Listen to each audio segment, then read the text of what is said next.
going to talk, which I'm really excited about, is cash flow for a business. There's so many things that I would love to talk about cash flow. It's one thing they never explain when you become an entrepreneur, business owner, is cash flow, right? You think, okay, you get customers, you have enough money, you're ready to go, right?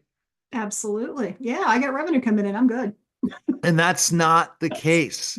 No. And because at the end of the day, you grow too fast, there's a problem. You grow too slow, there's a problem. Cash Exactly. flow always becomes one of the things. Think, hey, once you get your product, service, and people want it, you're set.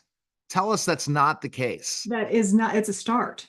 It's a start. It's, It's you the mean, starting point. Absolutely. And I find so often that business owners, that's what happens. And they grow too fast. There's all this revenue coming in, but they're not managing it.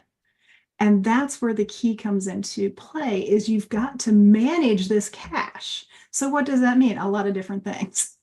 Revenue is not profit, but profit's what's going to be necessary if you're going to maintain. So all of this intertwines and moves around, and you've got to get your hands around your cash flow, especially because you're going to have income up, you're going to have income down, and before long, you feel like you're on a roller coaster and all your money is rolling out of your pockets onto the ground.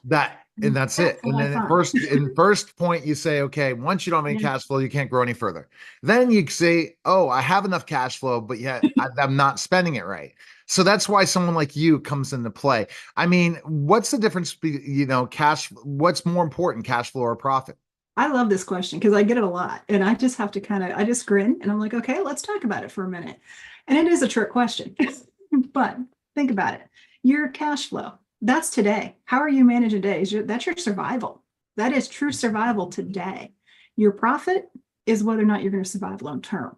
So the answer is which one's more important? They both are. They, And they, you've they got to definitely get your are. hands And around it. define the definition of both, because like a lot of people, you watch people say scale, scale, scale. When is it time really to scale? How do you identify that fact? When you're looking It's at different for everybody, right? It is. It absolutely is. And you've got to look at all the pieces of the puzzle. I always look at business and entrepreneurship as a puzzle piece. I love the challenges of the puzzle pieces, but you've got to be able to get yourself out of the weeds, which is really hard for business owners. And you got to look at that 100,000-foot view of all the pieces, see what's going on. So your cash flow, that's money coming in, that's money going out. Where are we at? And the bottom line, of course, is your profit. Did you have more coming in or more going out? Now, that's tricky because it depends on the day. And that's what makes this thing so challenging. And that's what makes it so important to make sure that you are tracking all of these numbers as data, because numbers allows you as a business owner to take the emotion out of the math. And that makes all the difference. And when you can do that, now you can start making good decisions and you can start saying, okay, I've got money coming out. I may not get paid for 30 days, but if I have to pay my bills in 20, I got a problem. Right. You talk specifically on scaling, that really comes into play because if you're going to scale, you better have money in the bank because you are going to find that you're going to dip in your all across the boards because you got to spend more time training folks because somewhere along the line you're going to need help. So however you're going to grow, you need to have money in the bank to basically soften that time frame as you launch into the scale. So what do you recommend is the amount of cash flow you need to start scaling? It Like, depends on the business. I usually say, let's make sure you at least have 2 months back, like that you can pay your bills for 2 months, that you're not going to stress out for, because pretty much what you do today for your sales and things, that's pretty much going to turn around in within about what, 60 days. That's usually the typical, I kind of see the ebbing and flowing, of it.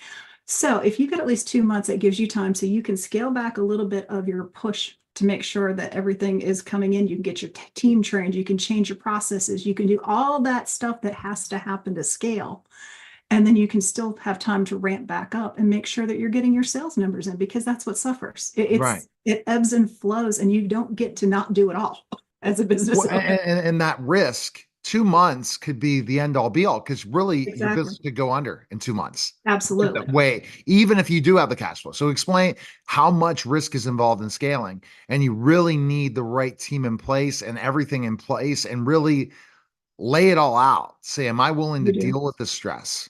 Absolutely. And when you bring on team, it's stress, whether you like it or not. It is stress. I think that's one of the hardest things. And you can't just expect them to know what you know. And I think is like, well, I know, just why didn't you know to do that? I get that a lot from my business. And I'm like, wait, did you tell them? Well, don't they know this? No, they don't know this. they don't know your business like you know your business. So one, you've got to have the other thing that I recommend before you even think about scaling is make sure you document your processes. That's huge. You've got to get those processes SOP, documented. right?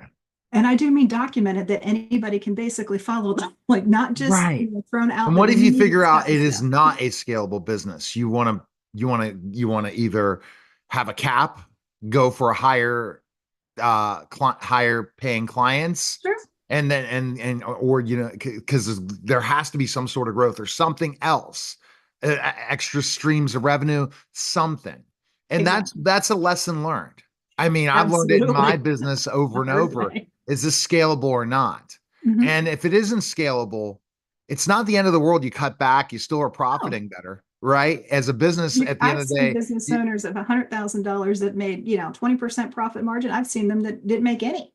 And it's the same $100,000. So if you think about it, where are you at? What's going to work for right, your lifestyle? That's why you're in business for yourself, is to support your lifestyle. So that's kind of what it boils down to is where are you at? What does your business need to right. provide to your lifestyle, to you personally? And that's your question. And it Once you makes answer it that, you makes it can, difficult because oh yeah. once you scale, you're gonna. So, do you want to work another 100 hours after you've worked 100 hours to get to where you are? To Mhm. know you're gonna have to work even more. And Meaning that happens. that's the problem. Unless you have cash flow that somehow you Exactly. got good loans or good money that you could just hire the whole team, put them all together, and get everything going. Which means you might as well start a new business. The Pretty much. honest truth, because at the end of the day, you have your systems and processes in place. It's going to take Mhm. time to figure those out. And sometimes people scale too early.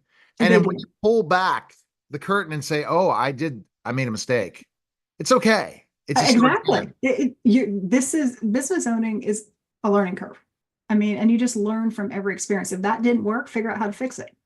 Or That's what's figure going out to what make you you want and what you successful. don't want. At the end Mhm. of the day, do you want to constantly where you can't ever untie your business or create something that's going to be something that you get paid for your time and then that time and a half and then scale. So you have to make a decision. You And do. that's the hard part because you want to do it all. And you Of get in course we the and you do. get into these phases. So I agree. Cash flow is king, profit is king. And at the end of the day, if you don't have the cash flow, you need to kind of scale it back, Exactly. reevaluate, and go forward again. And it also has to do with where we're dealing with them. AI, many Yeah, companies are scaling back. So sure. you're probably going to have to do the same to figure out what's the system that's going to get you the most profit. Because I'm sure you've talked to lots of companies. You talked about how this was a very busy time for you. Yeah. October 15th. The reason it was a busy time for you more is because everyone is now utilizing lots of this technology and changes that they're making changes in their companies. They're Yeah. making changes of what they think's work and not work and to take home more money or prepare themselves for what's going to happen at the day after the election. Yeah. Yeah. So That's a all whole other these ball game. things are in place right now. So Sure. you can't beat yourself up. No, no, So what do not you recommend? So the basic is to evaluate your cash flow and your profit. precisely. And make sure And you have a good system in place. I often talk about this is like you've got to get a good system in place because your system's going to make all your difference. right, Because you've got to figure out, you can't analyze or really dig into the numbers if you don't have them tracked. And right. tracking is going to require a system to do it. So you've got to be able to see what your ebbs and flows are. You've got to see when your busy times and your not so busy times are.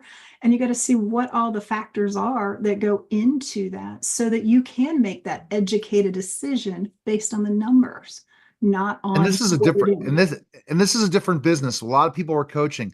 There are solopreneurs making a ton of money themselves, not Sure. having a team or anything in place based on their value, based on their product or service, or based on a specific thing versus Absolutely. scaling doesn't make sense. So a lot of times it's a coach, but also it's you. What kind of business do you want to have? What is your value? And look at all those things. And I mean, I'm telling you, I'm going through this again. Yep. And Absolutely. these things, but again, at the end of the day, if it's not working, you have to sit down with Either your you let it team go and you or have to you say add, you're going to yeah, have to let it go. It's life.